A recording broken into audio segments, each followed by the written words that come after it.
This material is made available to you by or on behalf of the University of Melbourne under Section 113P of the Copyright Act 1968. It may be subject to copyright. For more information, visit the University Copyright website.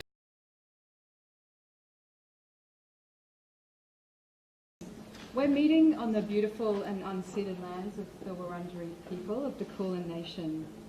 I pay my deepest respects to the elders past, present and emerging. I pay my respects to First Nations people who are here today, and I pay my respects to the more than human beings who resist the ongoing colonial forces of this university, including the River Red Gums out near the athletics field, the ephemeral creek that runs through the middle of the university, and the eels that are still seen to move through those waters. My name's Hayley Singer. I teach here in the School of Culture and Communication, and I am very excited to welcome you all to this McGeorge Bequest lecture with Professor Macarena Gomez-Barris. And before this lecture begins, I would like to invite Professor Barbara Creed, the coordinator of the Human Rights and Animal Ethics Network, to introduce tonight's speaker. So please make Professor Creed feel welcome.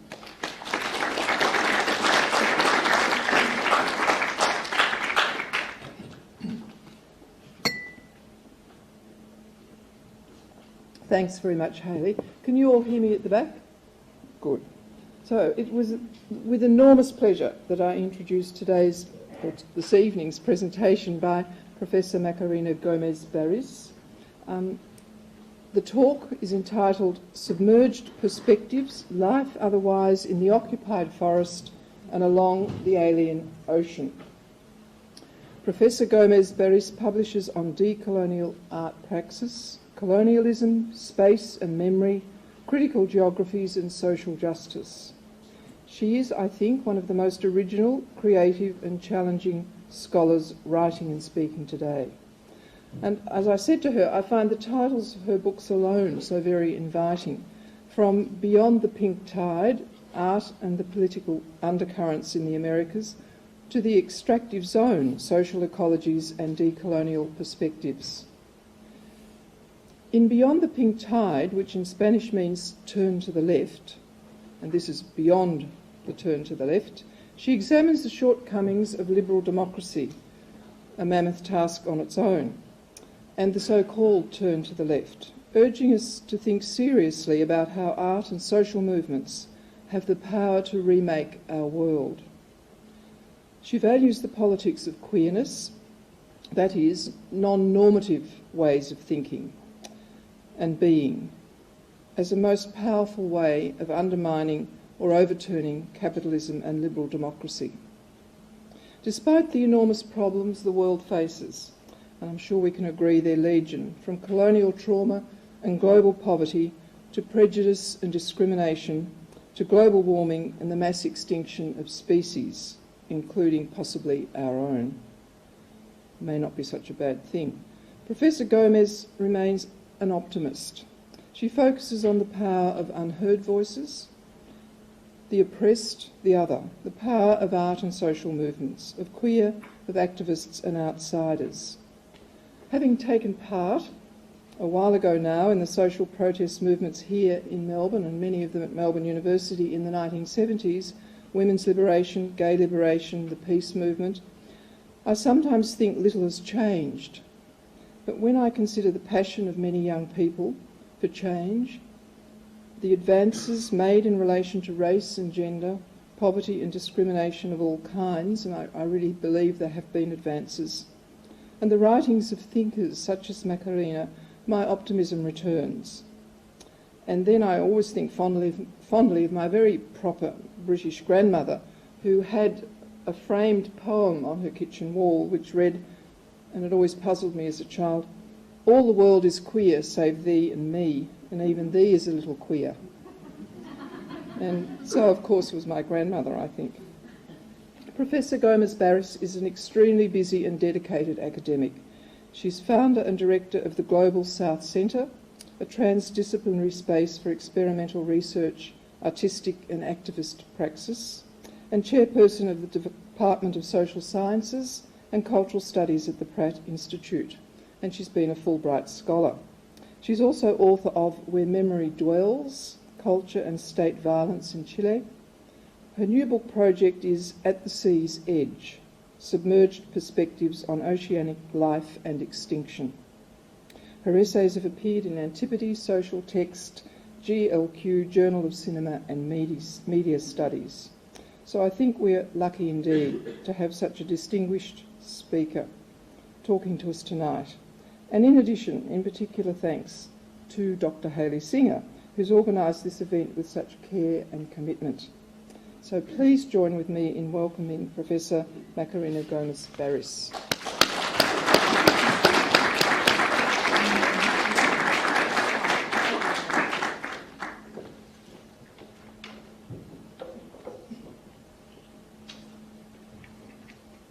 Can you hear me okay?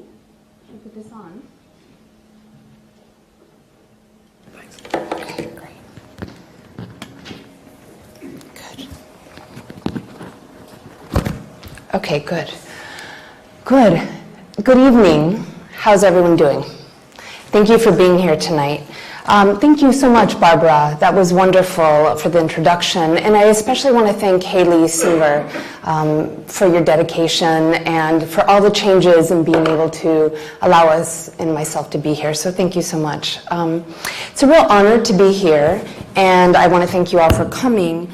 And after the 3 days I spent, sorry, echoes a little bit, so I think this will be better. After the 3 days I recently spent along the Great Ocean Road, literally thinking about where the eucalyptus forest met up with the Southern Ocean, there's a way in which I will definitely benefit from the Q&A period and engagement with the work that you all are doing and with this vantage point here. And I want to leave plenty of time for Q&A, so I really hope to engage you all and invite you to talk with me on some of these topics. My objective with the Extractive Zone, Social Ecologies and Decolonial Perspectives, was in part really to contend with the perceptual realm and to argue for a range of ecological affects and sensibilities as ways to orient to the world that move us beyond the unilateral imaginary of colonial capitalism.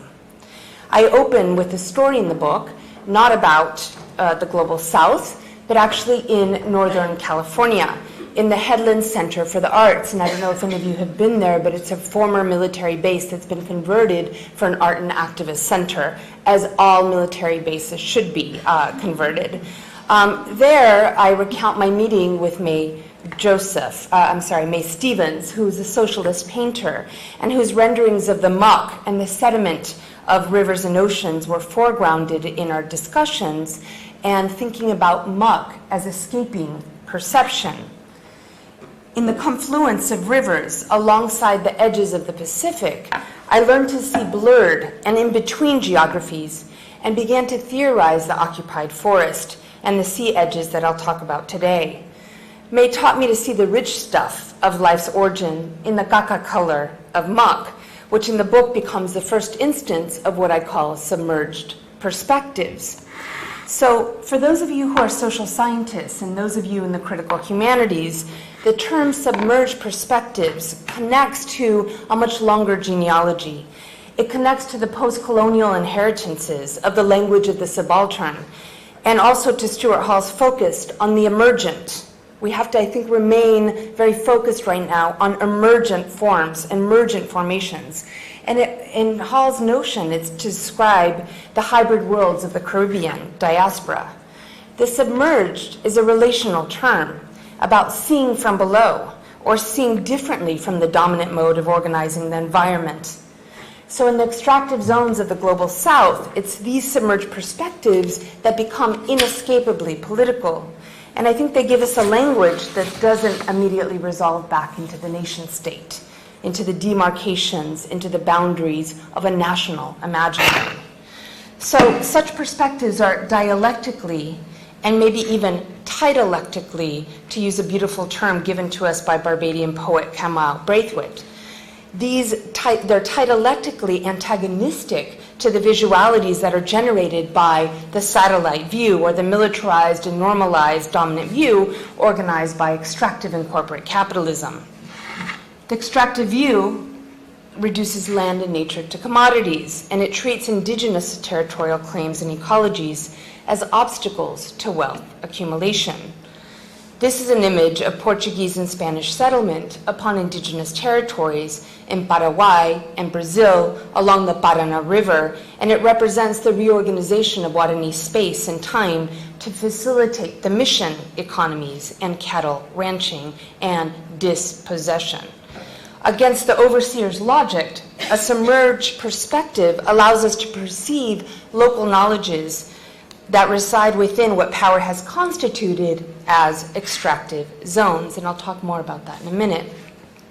My search and research has been for new social and cultural critical vocabularies, to get out of some of the impasses, to get out of some of the easy formulations that not only name capitalism's purview, but are not afraid to reckon with the thick opacity of what lies below the surface of economic reductionism. And this has been at the core of crafting a decolonial methodology. And of course, here I owe a lot to many kinds of scholarship, thinking with critical indigenous studies and Latin American decolonial theory, and also with feminist and queer turns, right, towards the non-human.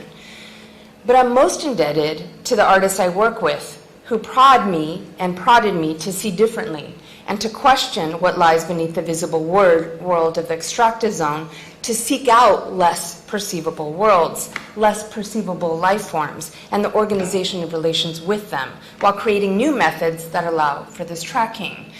Now, I'm certainly not suggesting that I'm the first one to think about environmental ruin in spaces of great biodiversity, and I'd locate my work alongside an environmental and energy humanities and critical social sciences that consider the deep harm of extractive industries. There is, for example, Stephanie Leminger's imperative to document the normalization of oil culture, great work. Anna Singh and Jason W. Moore and Purdy's work, who note the reciprocity between and of reductive views upon nature and capitalism's role as a destructive and fragile planetary force. And you might also have read or seen The Language of Monsters and Ghosts in the edited volume by Singh and Haraway and others in the book called Arts of Living on a Damaged Planet. Others have certainly thought about what binds us to regimes of knowledge, modes of sensuous apprehension, and capitalism's organization of nature and political life. However, my own work does not simply document or counter capitalist racial violence. Instead, I'm interested in actually showing submerged perspectives and what they allow, what they spark, however temporarily, these alternative ways of being towards modeling other possible futures, not in a dystopic view, not necessarily just in a hopeful view or an optimistic view, but in a critically optimistic view, and I'll say more about that in a minute. They are negative and creative perspectives. They are multiple and site-specific, and they contend very squarely, and I will say that this is not necessarily true of the other work that I named, with the ethics and potentialities of indigenous majority spaces. So, to give you an outline and a sense of where we're going, I'll divide the talk in three parts. First, I want to talk with you about the condition of the colonial modern forest through research I did in the extractive zone and some of the conclusions that I think now as I go into the next set of research and work. Second, I'll turn to a discussion of the work of Mapuche filmmaker Francisco Huichaqueo. Huichaqueo's work allows us really to enter into the space of thinking of eucalyptus and radius pine plantations, and I want to talk with you about what it means to think about the native eucalyptus plants here and its importation and colonial kind of implications in other spaces as a way to consider occupation.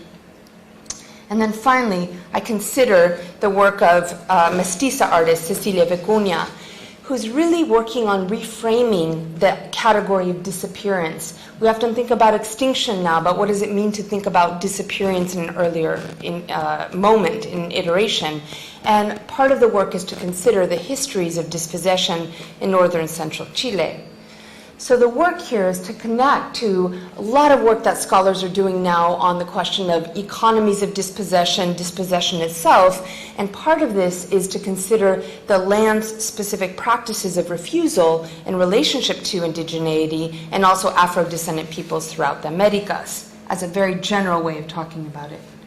So as a baseline, and I know since the conversation here in Melbourne and in what I found in Sydney is kind of further along in relationship to indigeneity, you might be familiar with Kyle White's work, who gives us 3 ways to consider the predicament of climate change. The first is on questioning the kind of anthropogenic climate change as part of an intensification of environmental change imposed on Indigenous people. So here it's really to think about how indigeneity is actually very central to how we might think about the climate predicament. Second, by renewing Indigenous knowledges, I found really interesting that here in Australia there's enlivened conversations about that, but often they're about incorporative into a state dialogue around climate change. And I'm interested in thinking through with you some of the undercurrents or what falls out when it doesn't have to travel through the state to think about these kinds of questions of self-determined planning for climate change. And then third, according to Kyle White's work, Indigenous people often imagine climate change futures from their own perspectives in terms of disruptions of historic and ongoing practices of colonialism, capitalism, and industrialization. So this is a kind of baseline that I find pretty important for us to consider. Someone recently asked me when I was in Sydney, but isn't it a mainstream idea at this point that we must learn and to get out of the kind of climate predicament that we're in, that we must learn from Indigenous peoples? And certainly, I think it's something that's taking hold, but as we know, this is not a mainstream global trend, right? So what it means to actually put this at the center and begin to analyze from that perspective. So if we're actually living through a very intensified period of extractivism in a matrix of competing representations of the natural and post-natural world, then we might also suggest that there is no single order of representation that can be that can think about, represent, and apprehend the force itself. And this is really important in the case of the Americas, since we've experienced a renewed intensification, neoliberalism during the rise of the pink tide. We thought that social democracies would bring us change. In fact, we saw an acute period of extractive industry take hold through the pink tide or social democracy states, which is part of the critique in the book that I published last year. This is what Eduardo Galeano, you might remember, first called the open veins of Latin America. To think about the definition in the extractive zone, we might think about fracking and hydroelectricity and mining and tourism and petroleum extraction and forest monoculture. And I talk in the book about spiritual tourism as a way of extracting from indigenous bodies. So it's not just the ransacking of territories, but a direct expression of anti-indigenous and anti-black violence through, again, dispossession and the increased policing and militarization of biodiverse territories. If you did a kind of global map, you would see that these are the hot spots, the biodiverse territories where there's increased military activity. Put simply, extractivism reveals the inverse relationship between wealth and resource-rich spaces of primary non-renewable resources in the global south. And some scholars, of course, have probably problematically dubbed this the resource curse. We could stay on that. We could talk about that kind of ongoing use of the term resource curse that has been put to use in the case of Venezuela now and its oil petro-dependent economy, but it is a term that's very much in usage. In my book, I actually analyzed 5 regions to show how ecocide, genocide, and feminicide, those 3 processes, ecocide, genocide, and feminicide, are actually interlinked. We often pull them apart and analyze them separately, but they're part of a state, corporate, and military violence that have their origin point in franchise and settler colonialism, and then extend to the neoliberal period of late colonial financialization. So the spaces that I study, whether in the Yasuni forest of eastern Ecuador, in the mining entrails of Potosi, Bolivia, or in the radius pine and eucalyptus plantations of southern Chile, These, I suggest, are inextricable from discourses of colonialism, okay, coloniality, and also discourses of criminalization, such as those that operate within highly contested extractive zones. So, what then can we learn by actually studying something like the occupied forest? And what does it mean to focus on the forest and its life and death as a way for us to reflect upon our knowledge production and in relationship to the world of ecology in this very urgent moment of crisis? And the answer, I'm starting with Deleuze and Guattari, okay, maybe counterintuitively. So, in the work of Deleuze and Guattari, they consider the tree as representative of thought processes themselves. In 1987, you may know, these authors famously wrote 1,000 Plateaus, Capitalism and Schizophrenia. And in it, they suggested, quote, many people have a tree growing in their heads, but their brain itself is much more a grass than a tree, end quote. In the same work, they discuss how, quote, now there is no doubt that trees are planted in our heads, the tree of life, the tree of knowledge, etc. The whole world demands roots. Power is always arborescent, end quote.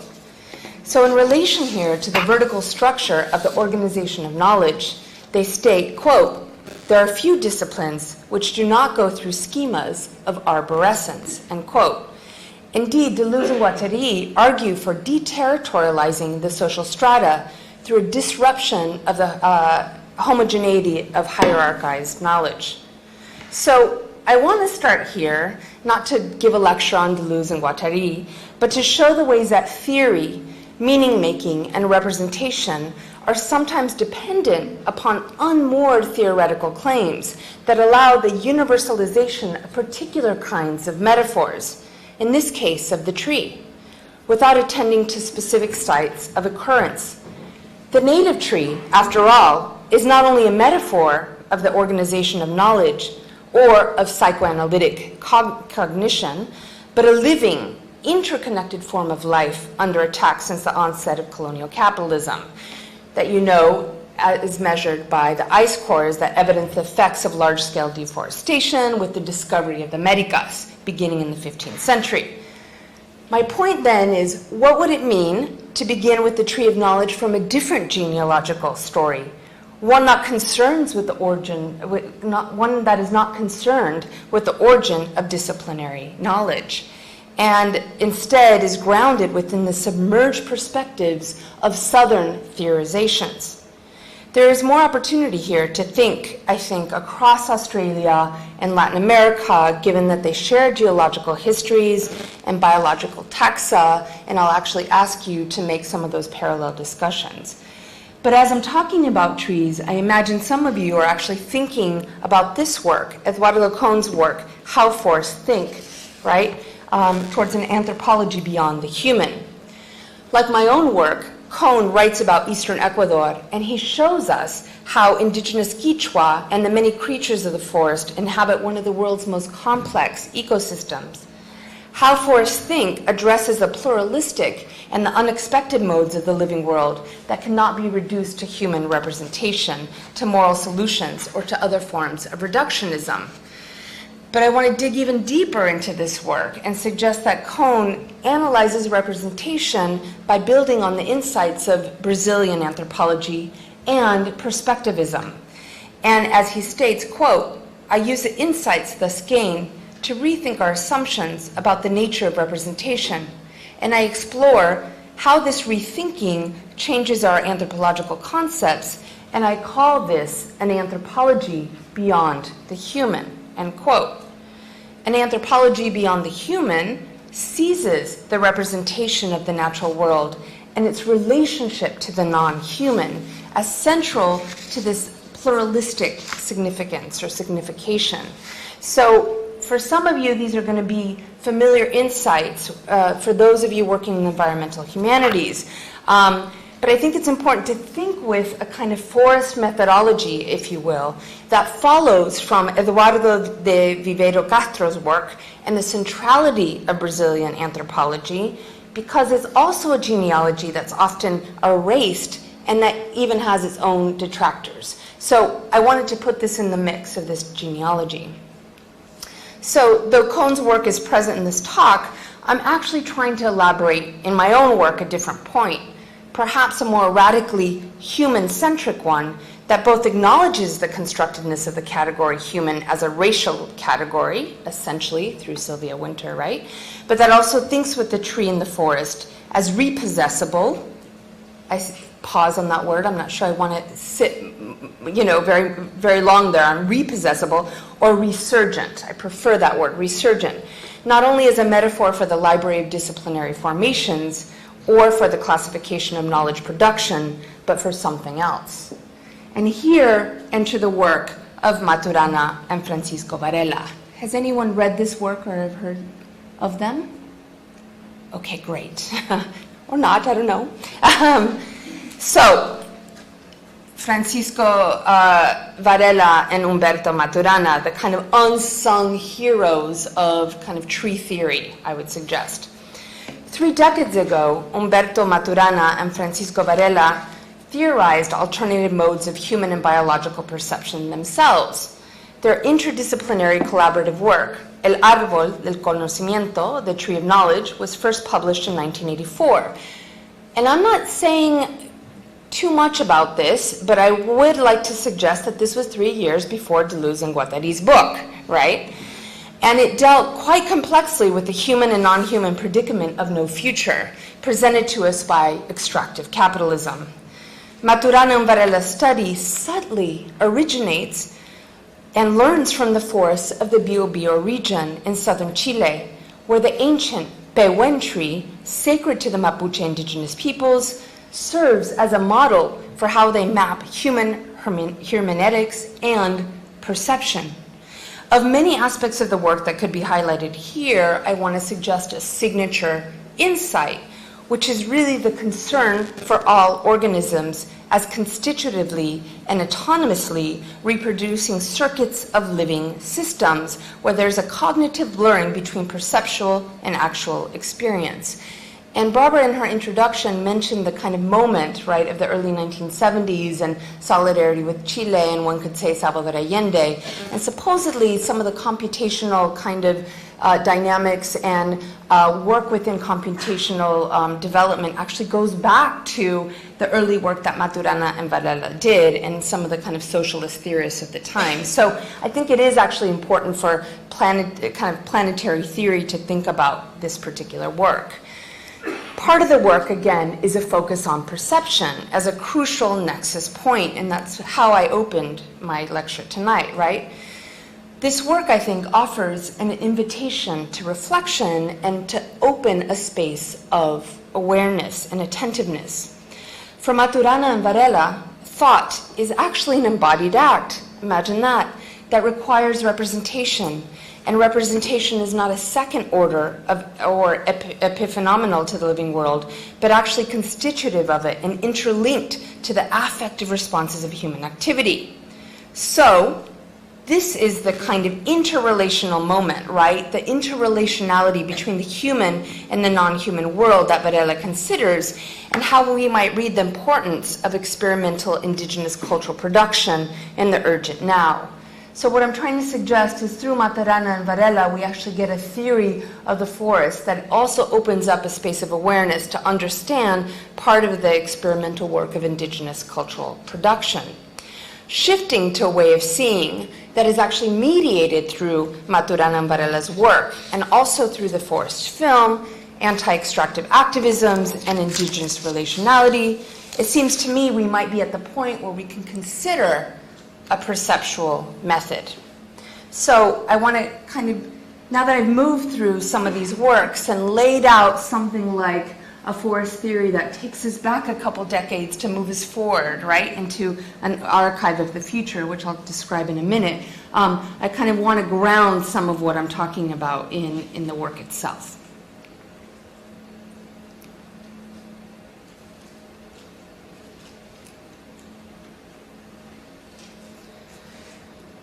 So the territories of southern Chile that are crossed through by Wallmapu, or the Mapuche, Pehuenche, Huiliche original territories that exceed the container of the liberal and republic nation state, is part of this map. In this southern geography, the ancestral milliner trees, or the great pewens of the southern conifer forests of Chile's Biobío region, and known in English as the monkey puzzle tree, and I think you have a tree that's similar to this here that you can tell me about, have been eradicated and they're replaced by eucalyptus and pine forests that are, of course, not forests because they don't have an understory as part of the mono plantation. Land enclosures first took place in this area at the invitation of European settlement by the Chilean state from Poland, Italy, Germany, and Sweden through selective immigration laws during the 19th century.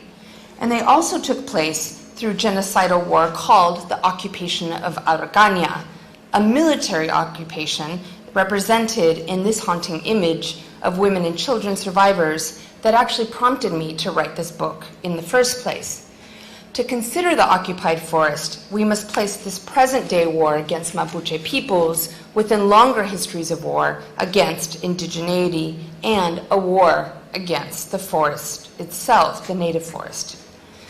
Mapuche filmmaker Francisco Huichaqueo's 32-minute independent film, Mensed Ni Pemwa, draws attention to the current dystopic landscape in the southern territories of Chile, a nightmare that stretches from the colonial endeavor to republicanism through neoliberalism and into the current monocultural condition. Indeed, in Mapudungun, the term Nipemwa translates into English as a bad dream.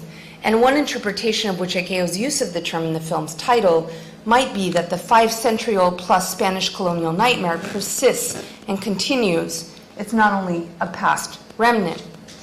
In Huichaqueo's filmic perspective that combines elements of reenactment, experimentality, non sequitur edits, long takes of performance art, and footage from other documentary films, the Mapuche world can be accessed only through visual and sound bridges that connect to the realm of the supernatural. It is also conjured through the use of the elements of fire, earth, the land, air, the wind, and water. And all of this becomes the symbolic anchors for a new sensorium and imaginary that combines indigenous praxis with state terror. So let me show you just the opening clip of this film.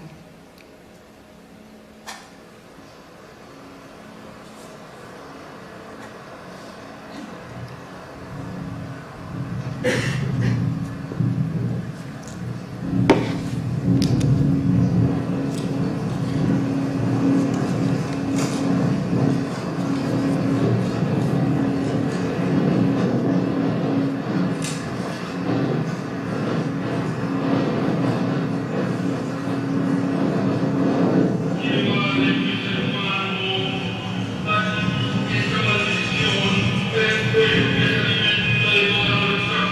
you.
observably, suaves marihuana, adoxiemon, guantecura y ancadera, días negul, colilo y carquil, catedero esa, carquio.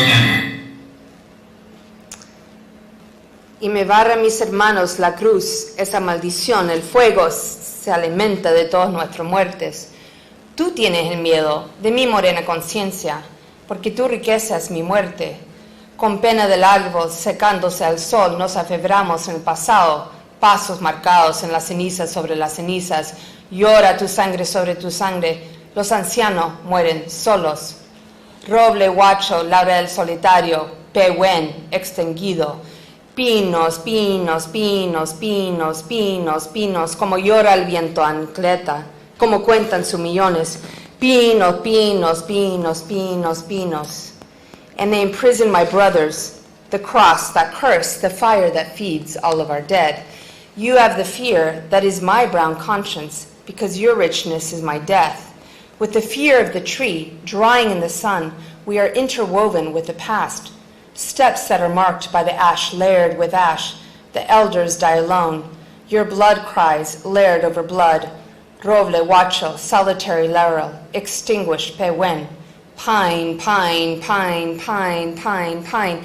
How the burning plain wind cries, how they count their millions. In these powerful stanzas, Huichakeo conjures the histories of disputed territories and the frontier war zone, and hints at the long-term collective traumatic and genocidal effects of war within national boundaries. But if you notice while you're watching the film, it's a confused space, it's a blocked vision, it's a kind of difficult view, it's uncomfortable. There are partial views, opaque views, and it's a dystopic world of what's often called in indigenous Americas the Pachacuti, or the world turned upside down, the Pachacuti. Seeing this film is hardly easy viewing. The material is difficult. Technically, the quality is low resolution, and the imagery is hard to discern or understand. But for me, the more I viewed the film, the more obsessed I became with it. Unconcerned that his film screened only once in public, Huichakeo eschews both the logic of capitalist use value and the idea that we need many, many people to see the work, or read the work, or hear the work. For instance, Huichakeo was not at all bothered by the fact that at its world premiere screening, only 5 people were in the audience at the Valdivia Film Festival in 2011. Many, many more dozens of people have seen it since on Vimeo, but I'm quite impressed with this kind of ethos. As he put it to me, quote, "The film was made to illuminate to Mapuches of the future the terrible conditions that we live through now. I use the symbolic language of our ancestors to help us shape, live, and act in the world as if occupation had cared about what it ravages," end quote. So through scenes of charred landscapes, the recurring symbol of fire's resistance and an anti-colonial weapon, and the echoing lament of ancestral warnings, this is an archive of the future, and it's one that forces us to confront and differently perceive the violence of settler colonialism and extractive capitalism. Huichakeo steers away from the oft-used human rights paradigm of testimonial or of direct address and the limited renditions of the political. Instead, he's interested in surrealist techniques, such as invoking dreams and prophetic visions, and he swaps a kind of formal linearity, and why not say it, expository clarity, for fragmented content. So what is it about the fragment that does a particular kind of evocative work here? There are also echoes of the European tradition, and Huichakeo's restaging of the pre-Raphaelite painting Ophelia represents a kind of global preoccupation with war, nature, and land. And while the tragedy of Ophelia is often emphasized in European critical contexts, what Huichakeo does with the death is to figure the tragedy as part of land loss and collective water reappropriation in Chile. So here, there's an imbrication with Spanish colonialism, but also with British Empire and a fetishistic relationship that Chileans have with English culture. And so part of the work here of inserting suddenly the mobile Ophelia figure is a kind of figure of fabulation, a figure of the melancholic, and really a reminder to us all that ecological degradation in this geography is really the dystopic future that awaits us all. We might also read the floating image of the Ophelia figure as a break with European representation that returns us to a kind of death zone of extraction. Finally, what most of the world does not know is that there is a massive struggle of Mapuche peoples. Like the Zapatistas in southern Mexico, there's murder every day, imprisonment of land and water defenders, and that's a view that's completely hidden away from us. So one point I want to make about the occupied forest is that in addition to these kinds of representations of confusion and death, we also need to think about the kind of social choreographies or movements and the need for certain kinds of anti-extractive organizing, how we build trans-regional coalition, how we think about the transversal kind of dimensions of power. And in the work that I study in relationship to Mapuches, but also throughout the Americas, I'm really interested in how to think about movement work in relationship to artistic practice. So for the final kind of piece of my talk, I want to turn to thinking at a different place. You can barely see that kind of submerged text there, alongside and with the Pacific, and turning to the work of Cecilia Vic Cunha. And I think this work is really indicative because it's about the kind of dialectic or tidalectic between memory and indigenous disappearance again, and it shows up in part of the work, a beautiful filmic work of 2012 experimental documentary called Con Con. So the film itself is a composite of a dozen films, really, that accompanied her retrospective in New Orleans in 2017. And I had the honor of actually speaking at the retrospective, and it's really interesting to think about how Vic Cunha now is a kind of darling of the art world, but for many, many decades was completely ignored. She's been doing a kind of fragile edge work, I'd call it, between art, politics, and ecological performance for 50 years. Recently, we were in conversation in Brooklyn, and she said to me in public, when I said 40 years, she said, no, mijita, 50 years. And her point is that she's finally being taken seriously and in a broader context, but she just kept plugging away like Wichageo does at her work. In the film Con Con, Vic Cunha situates herself in the ebb and flow of the tide in a kind of edge play, drawing the viewer's eye to that generative transitional space between land and sea. It seems important to make explicit that transitional spaces such as ecotones and sea edges and intertidal zones and continental breakage points are the enlivened geographies that extractive capitalism situates in the dialectics between life and its conversion to death. So there's a sliver edge possibility there, but I do want to suggest it's a sliver edge optimism. By orienting to the sea, Vic Cunha calls attention to the nation's long coastline, almost an island situated as it is between the Pacific Ocean and the Andes Mountains and above the Patagonian archipelago. Against the suction cup, trans-Pacific, Canadian, US, Chinese, and Japanese fleets that have all but eliminated sea life in the area, converting the Pacific into a gigantic extractive zone, Vic Cunha's directorial eye focuses on a smaller and edge-based scale. So how we think about scale matters, and she's interested in partial bodily compositions that hardly deviate in the range from closely cropped to medium-level shots. These close-up views reveal the plasticity and refuse in the sand, and Vic Cunha's ineffable ability to rework indestructible materials where the toxic is reshaped into her world of play. The use of red paint on her hands and later tainting in the ocean body itself references the red tides or algae blooms in southern Chile and throughout the global south, really. And trying to look that up recently and trying to understand that for Australia, it sounds like you've had a number of algae blooms, mostly in the rivers, and I'm curious to hear more about that, but really as part of the event of the ocean's warming and toxification. Cecilia Vic Cunha situates her work in the currents between the affects and the energies of play and pleasure and pain and creation amidst destruction, and often no longer with water bodies, be it the river or the ocean. This again is her edge play, or the kind of poetic and ecological performative repertoire that disrupts the universal view of the extractive zone.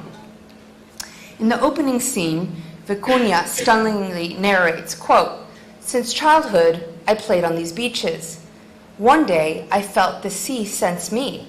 In this instance, I knew the body and the sea dialogued in a language I needed to hear." End quote. Vic Cunha assigns the pronoun she to the Pacific, visualizing the ocean's capacity to reach out, to sense, and to orient towards other life forms. And this is a kind of decolonial queer femme methodology, as I talk about in the extractive zone, the ability to take in and be moved by the social environment as a kind of porous method of specificity that allows for research into the traces of coloniality. In the statement, quote, "I felt the sea sense me," end quote, the decolonial queer move is about the interactivity between Vic Cunha and the Pacific Ocean bodies and the human and non-human recognition or encounters that scramble the normativity of capitalism's flow and counters the thingification of the sea. Vic Cunha's edge play takes place on the beach in close proximity to where the Aconcagua oil refinery dumps the sledge into the Aconcagua River. Notice the naming there, the Aconcagua River, the Aconcagua indigenous people, the oil refinery. Situated in the polluted cross-currents with the oil refinery in the background, she expands her critical imagination of what is to be done.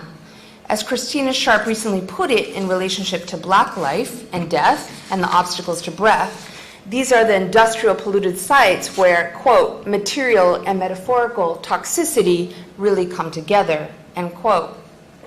On the soundtrack, Vic Cunha narrates what cannot be seen above ground, namely that an Aconcagua sacred burial site underlies the oil refinery. And you might know or remember that the Aconcagua Oil Company was also behind recent efforts to open up the Minnesota headwaters in the United States. This was upon Ojibwe territories. Ojibwe peoples have been in open conflict against extractive encroachment since 1880, with several periods of uprising. So this is a kind of complex relay, a complex layering between burials and unearthings and naming and renaming and the circulation of capital as anchored over indigenous death. And I would suggest, especially for those of us within the Americas and the United States, and forces us to consider our own energy dependence and connect us back to the buried histories of the Aconcagua and Ojibwe peoples. And this is part of a kind of interconnected web of interdependence, I would suggest. Dependence and then the move to interdependence. So towards the end of the film, we begin to understand Vic Cunha's full investments in shifting our way of seeing and relating differently to the natural world. Alongside several other dozen local residents, while banging on sticks and drums and digging with her feet into the sand, Vic Cunha dances. On the soundtrack, she narrates, quote, "These are sacred sites. They came at a low tide to dig the sand, dancing with their feet in the sea," end quote. Following this scene, she says, quote, "This is a war against the dunes, and it's a war against the connection we have with the land. 30,000 clams, the clams disappeared." So here, she's really calling to the history of los desaparecidos, or the disappeared peoples from the time of Pinochet's military authoritarian regime. Part of the work she wants to do, I think, is rewrite here the history and archive of disappearance, to think about militant left activism, and to think about those who were eliminated by the U.S. imperial wars during state terror in the 1970s and 1980s in South America, throughout the Americas, and other places in the global South, throughout the world.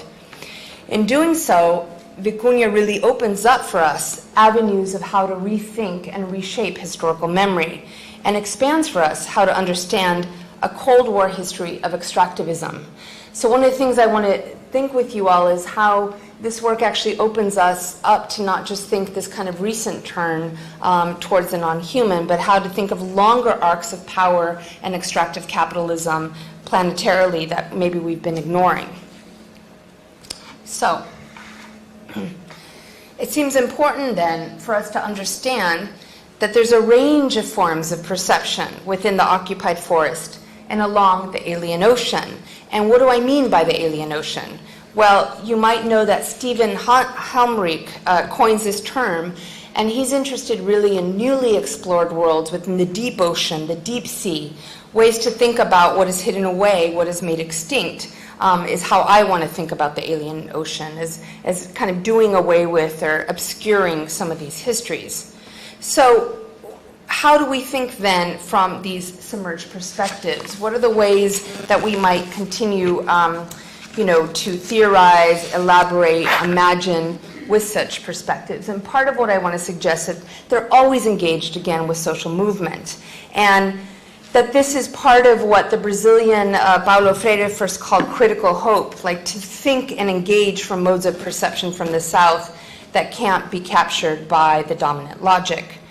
So to conclude then, I want to turn back to the archive of the future and to acknowledge really the role, very centrally, of mediators in this project and in a kind of future, to imagine maybe part of our work as mediation and to learn from the powerful work of Silvia Calfuman. Now, Silvia Calfuman was the mediator of Francisco Buchequeo's films, and she actually is always using the dreamscape and intuitively locating herself within the shards of a kind of dystopian occupied forest. As Francisco has shared with me, the Machi Silva actually guides the filmmaker through the dream worlds of the symbolic. Without her, there is no film. She guides also through the ancestral world. She guides against the corporate state, against the bulldozers, against the technocrats, against the settlers, etc. So I just want to kind of end by showing you this last film that flows against the extractive zone as well.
So when I show this film to undergraduate students, some of them have said to me, but professor, nothing happens, right? And this kind of idea of the flow and the delay and being on the other side of the colonial divide is part of the point, really, the kind of slow delay, the kind of temporal shift that's happening as part of the filmic work there. But as a way to end and to think with Silvia here, I want to ask a series of questions, and I think they're uncomfortable ones, but ones that we have to think with. And part of the language of extractive and racial capitalism is powerful precisely because it names for us the redesign of the earth, right? The earth systems within a frame of historical, social, and economic forms that produced difference. Part of the work that Silvia is doing and asking is who vanishes? Who gets to stay? Who prospers? Who accumulates from yet another wave of primitive accumulation? Who benefits by obscuring the histories of racial capitalism and settler colonialism? How do we really contend, right, with this paradigm of no future that resides on the other side of colonial catastrophe, our no future? Obviously, these aren't easy questions to answer, but part of the work is really to engage you and to think about some of these impasses that we find ourselves in. Search for ecologies of social living within this, ways of being and ways of thinking from an archive, from the heart of the occupied forest and alongside the colonized sea edge. Thank you so much for listening, and I look forward to engaging you.